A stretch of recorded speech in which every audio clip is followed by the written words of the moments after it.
Earth enjoys long, quiet eras commanded by the slow grind of wind, rain, and geology. These periods are punctuated by a recurring catastrophe. We're coming to the end of one of these calm periods, and a disaster is coming. By combining millennia of evidence, centuries of study, and the modern capabilities of technology, we can answer the challenge to explain all the evidence of Earth's disaster cycle, and we have all the tools to track the next one. We have dozens of videos on this topic, including a full movie, follow-up breakthroughs, and seen a shift in the peer-reviewed literature that seamlessly blends with the paradigm. Today, we're not going over papers or the science behind the events or the cycle or their individual mechanisms of action. We're going to lay out the order of events we most expect to happen and offer our best constrained timelines for each. The listing of the events and their timelines is most helpful, but only with the appropriate understanding of what each actually is and its significance. So let me tell you a story first. Before any of you were born, the leading edge of the galactic current sheet arrived at our solar system. It began what will finally present a 10% change in interstellar density and the galactic magnetic reversal. The Sun announced the arrival with a superflare. Early solar scientists tied a massive sunspot group to a geomagnetic disaster unheard of at the time. In 1859, the Virgin Electric Age was razed, literally, to the ground, as the Carrington Event solar storm surged electric current through the planet that would not only set telegraph wires on fire, but would induce the beginning of the modern magnetic excursion of Earth. The Earth's field began shifting. The climate began warming. The magnetic field began weakening, the poles shifting faster and faster. It would be more than 100 years before we'd realize that the other planets were changing too, seemingly accelerated of late, and we would wait just as long to learn that the stars in line with the center of the galaxy were performing record outburst activity, one after another, in a line, right at the Sun, and we're next. It would be 2020 before we learned that the Sun's coronal magnetic fields were reacting, and the chemistry of its atmosphere was beginning to change, most notably in the helium. Thus far, the changes we see from the ground are more due to Earth's changing magnetic field and its effect on the upper atmospheric lens through which we view the Sun, such that the once yellow Sun now looks more white at greater and greater angles of the day. I know many remember the look of the yellow Sun. I'm just old enough to remember it looking white near the noon position and thinking, maybe it's just too bright to see the yellow properly way up there. That's not what this is. The first horseman, dressed in white, wearing a crown at the top of the sky. That takes us from 1859 to today. And the big question is, what happens next? The most likely answer is that a significant solar flare, perhaps not even as great as the Carrington event, will impact Earth in the coming years as our planet's magnetic field continues to weaken, and will be enough to destroy the electrical age once and for all. A big enough solar storm means every copper wire melts, every grid is gone, many buildings burned down. There is no power, gasoline, ATMs, banks, grocery, refrigeration, natural gas, heat, AC, no water unless you have a manual well, no factories to rebuild, no vehicles to transport, no 911. With Earth's field weakening, this is by far the most likely candidate to begin the next level series of challenges. And when the internet is a memory, you'll have to watch the skies, the clouds, and the sun. You'll have to watch nature, the animals. The more you can recognize abnormal behavior, the better. Then again, you'll be growing and canning or foraging or hunting for your food, quite busy, and battling the elements like they did before time was time. Most of us will be in the same state as many of the creatures who depend on the field, completely lost, lucky to get where we need to go. This period could last for years. If the sunspot cycle delivers that blast to Earth, we could have a decade of surviving something between the Stone Age and the Bronze Age. But then one day, as the survivors are getting into a groove, those chemical changes on the Sun will begin to manifest through to the visible wavelengths as the second horseman arrives, and the civility of all who are left is challenged, if not outright stolen. This will test people's will, their character, and their faith. When the Sun's atmosphere completely darkens, The upper corona and the sun's version of the Van Allen belts will be the only things shining. It may just be the outer circles of the torus as in the plasma discharge Z-pinch, or it may be some visible ring around the black sun as one might envision its version of the Van Allen belts. The third horseman's scales of justice will tip and teeter to the sides of the sun above all. Then, when the light and solar wind energy overcomes its shell, through the dust and gas and plasma of the long-period recurrent solar micronova, we will find the final horseman in a familiar pale hue, but hell follows with him. The blast itself creates a titanic outburst of light across the spectrum, and cosmic rays following right on their heels. The light arrives in 8 minutes, but has the potential to burn the sun-facing region directly looking at the sun at that time.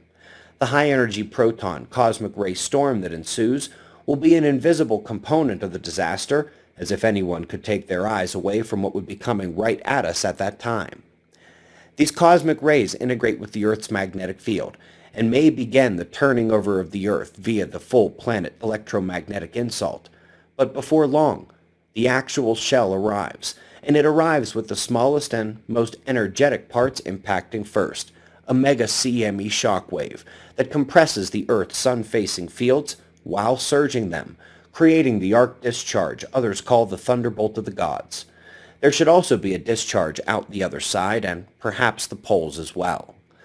This is more than just a planetary-level lightning strike and discharge.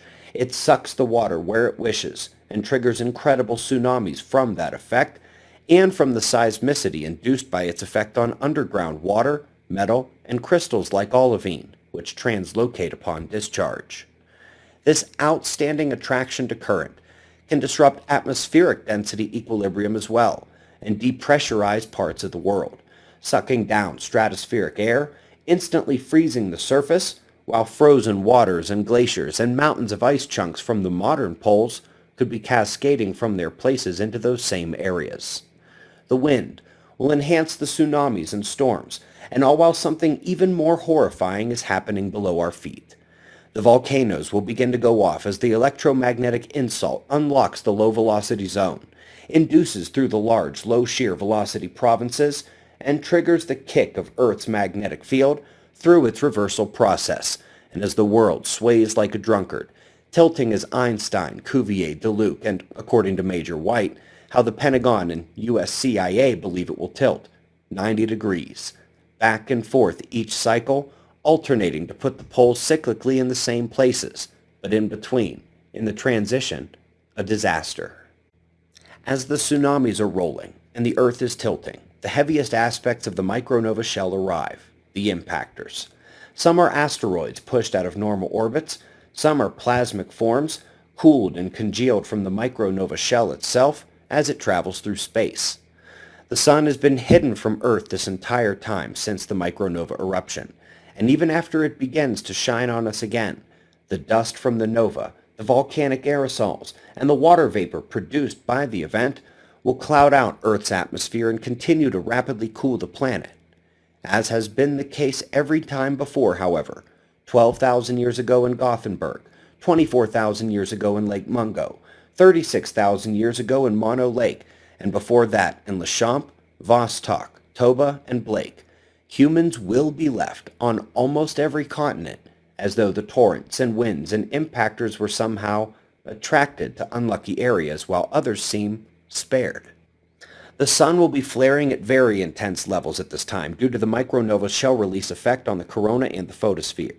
And the rapid ice melt due to those solar flares is what has been identified by Dr. Peratt, Dr. Schock, and now even Randall Carlson, and takes only a few weeks to perhaps only a few days' time after that rapid cooling.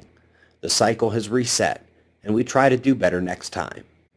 Now, let's see that story again in list form, and go over the timelines of each of these events in order as we most expect them to happen. Right now, we are in that first stage as we described it.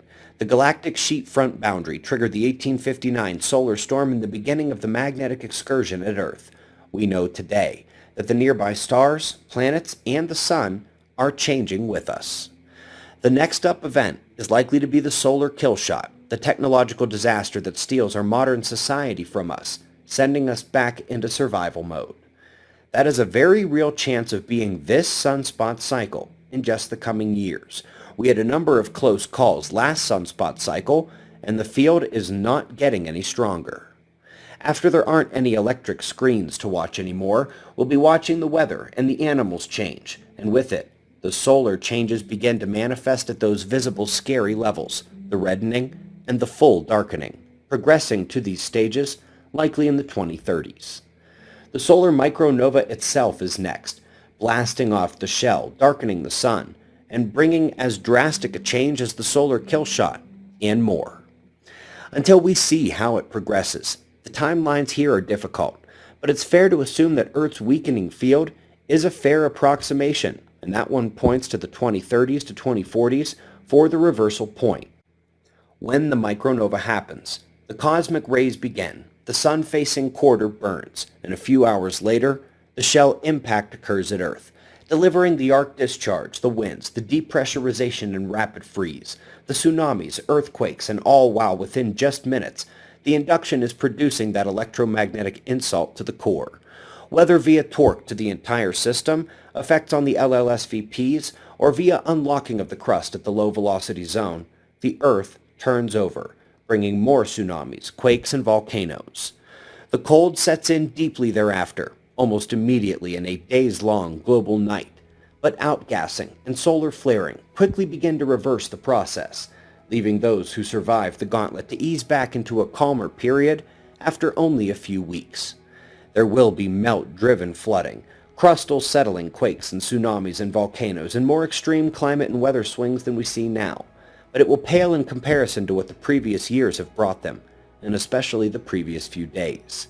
Every one of us is descended from survivors, who are descended from survivors before them, and survivors before them. We will be left on almost every corner of the globe, even if those corners aren't where they are now. More resources can be found below the video, new updates every single day. I'll see you in the morning. Be safe.